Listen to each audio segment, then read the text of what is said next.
Hello KNW fans, it's time for episode 25 of the construction of the Kansas and Western HO scale model railroad. 2 weeks ago I was tasked with working on structures for the layout, so we will focus mainly on those to begin with, and we're going to start down here in Canon City, save the refinery for last.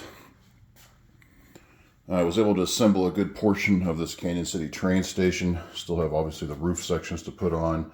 There's quite a bit more detail in terms of support structure that I have to install first, but with the walls up, it's starting to look like something, so that's kind of nice. And then I've also got the basic structure completed for this repair shop for the Canon City, or the Royal Gorge Route Railroad. This is where they'll work on passenger cars or their locomotives. And as if you saw in my operations video, I did get that F7 delivered, and it does work, and it sounds really nice. It's got a unique sound to it, that older style diesel. Probably will get another A and B unit. That's what the actual railroad has. They have, I think, 2 A's and a B, maybe 2 B's, I'm not sure, but there's room for it on here. Since this is the permanent siding for the Royal Gorge Route Railroad, these are just a couple extra cars parked here. I've got some room for some more equipment, plus this spur that goes off to the workshop, so probably add to that collection just because it's kind of a neat thing to have. And then we're here in Portland Cement. I added the smokestack there, which barely fits underneath there. Almost had to cut it down, but it fits. And then this transfer, can't remember what that's called actually, but a transfer tube from one area to the other. I got that installed. Still have to put the support members with the rollers on it.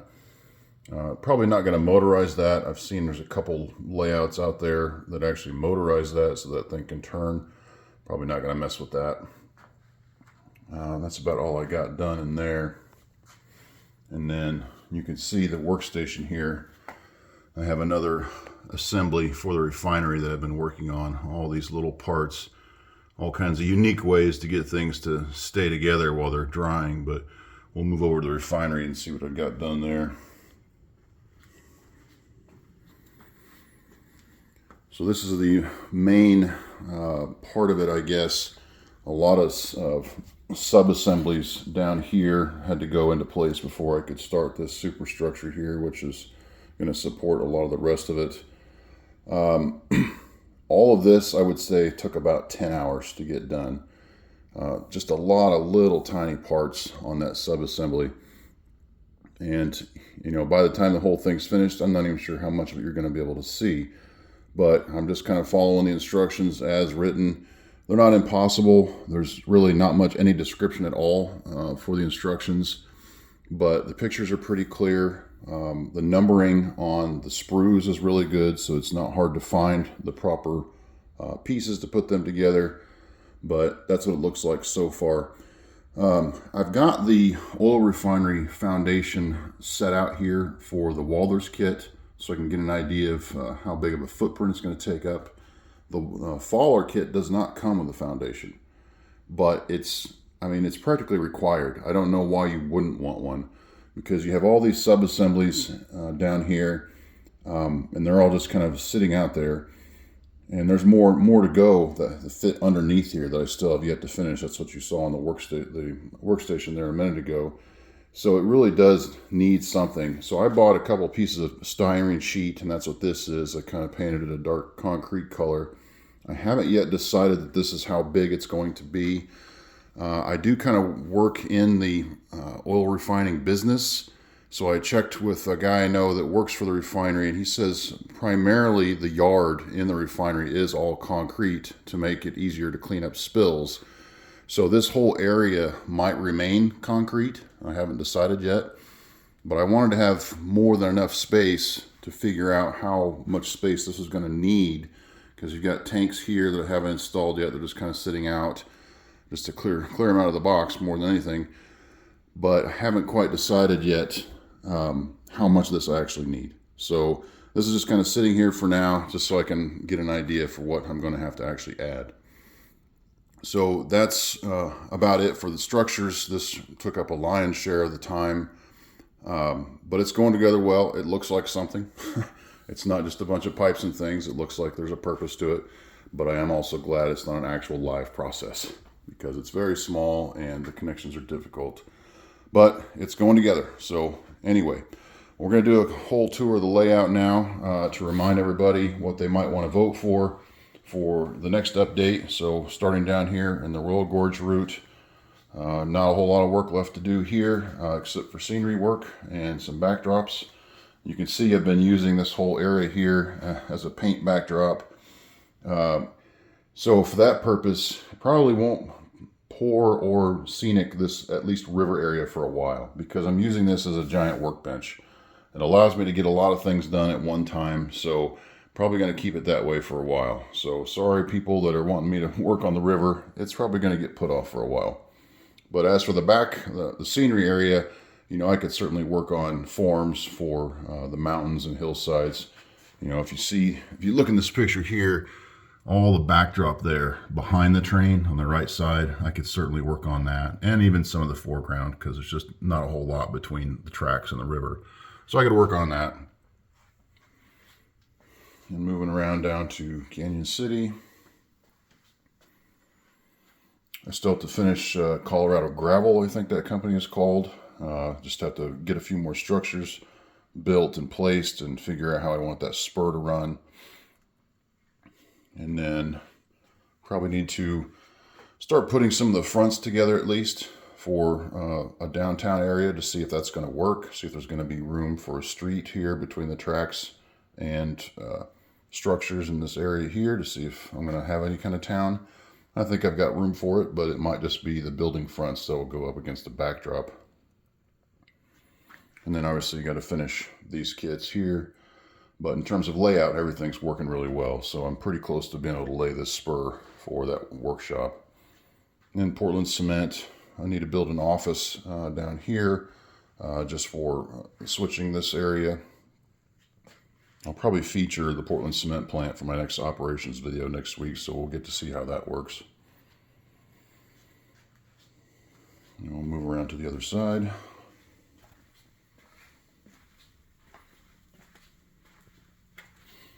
Down here in Pueblo, I got a little bit of equipment installed or delivered after the last video. A couple of these track hose, one with a grappling hook there, and then one with a magnet.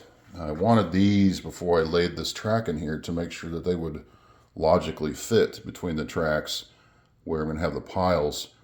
And it is kind of a tight squeeze there, so I may have to modify the track layout a little bit. I do want two of them working, unloading or loading different types of scrap in and out of these gondolas. So got to do some planning here for this area yet, but I think I'm going to like how it looks because again, we're going for what this is here. You got these piles of scrap in between different tracks to sort and then send into the smelter there. So that's what I'm going for here is in this area, that yard. And then down here at the end, we'll do at least some type of representation of the smelter where the gondolas will be sent in to have that scrap unloaded and melted down. So got a gantry kit here that I'll have laid out here possibly. And then these older style box cars are set out because we'll have a track dedicated here to breaking up old rail cars for scrap. And moving around to La Junta. Really not much left to do in this area. Could just start weathering track and might start looking into figuring out what kind of photo backdrop I'm going to put in here. Shouldn't be too complicated. La Junta, Colorado is pretty much not much different actually than western Kansas. Pretty flat, not much to see in the backdrop, so the backdrop wouldn't be too difficult to come up with, I don't think.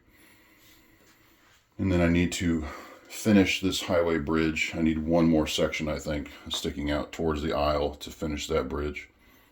And then I think I'm going to get another one of these transload dock kits just to kind of fill this out a little bit more. Maybe add another ramp here to make this look or make a little more sense. But really just a lot of track weathering to do here and then start laying ballast. And I'll move around to Lamar. And then, of course, this area I'm going to figure out if I'm going to be able to do some type of a river So that's a whole nother process to look into. Lamar, I have to do a train station here, much smaller than the one in Canon City, so that should go up a little quicker. And then the oil seed refinery, seed oil refinery, whatever you want to call that, this distribution warehouse. And then I need to finish this grain elevator here with these grain bins. And then around to Holly, I need to build this older style grain elevator here that sits on the site. And again, for a reminder, I'm looking to reproduce this scene here. So I'll probably scratch build that. It's an older elevator, out of use, I believe, and it's just a simple tall rectangle, not much to that. This central part here is the old elevator with some steel tanks. So I'm going to use this kit here to represent that, and then I'll add some of those tanks. And then this elevator is what I've got installed here. And then off to the right, I have an old style steel water tower. And I managed to get one of those kits, those pre-built Walthers kits, and I think that looks really nice. I'm kind of glad it comes pre-built because that's a lot of really tiny wire to add. So that looks really nice. And then I have to paint this backdrop, obviously. Up here to Holcomb Power Plant, still have a lot to do there. And Garden City, need to work on building these kits to build out these two industries here. Now we'll move around the corner to Charleston Elevator. The elevator itself obviously just needs paint, more details added. Still have to install another house here per the photo, and a little office for the co-op. And then this curve around here to Wichita, that's going to be completely hidden, probably by a hillside cut, or maybe just a grove of trees, not sure. Just want to hide that transition. Then this lumber yard, obviously need to build that kit, add a little office in here. And then Wichita Industrial Park, I still need to buy some more kits and then figure out exactly how I'm going to lay those out. But all this track is done here. And then whatever I don't end up using for the oil refinery, I'll probably add down here to represent this chemical plant here, that's trackside in the Wichita yard. And then I'll probably do more or less a background grain elevator here for this spur. And then another one over there, several large grain bins. I did buy a large grain bin kit to help hide that area there so you can't see one side to the next as much, and several different type of surge bins and whatnot just to build that up. That'll probably be the Cargill plant there. And then the BNSF yard in Wichita, not much left to do here. The grain elevator itself still needs a lot of work. There's no head house, there's no transfer house on the top. That needs to be added. I need more detail on the elevator itself. And then all these pieces of PVC have yet to even be connected. And obviously they're not painted, so a lot of work still needs to be done on that elevator.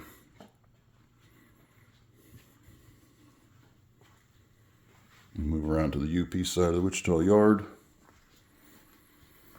which, since that's the same elevator, you know, a lot of work needing to be done there, which benefits both sides of the yard in terms of a backdrop. And then the yard itself is all done.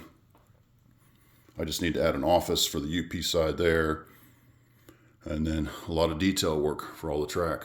A lot of weathering, a lot of ballast. That's going to take some time, but I think it'll look really sharp in the end. And then this will be the other side of probably what's going to be Cargill. Just a lot of silos and grain bins. And I need to add the backdrops for almost this whole wall. And then around the corner here to Towanda.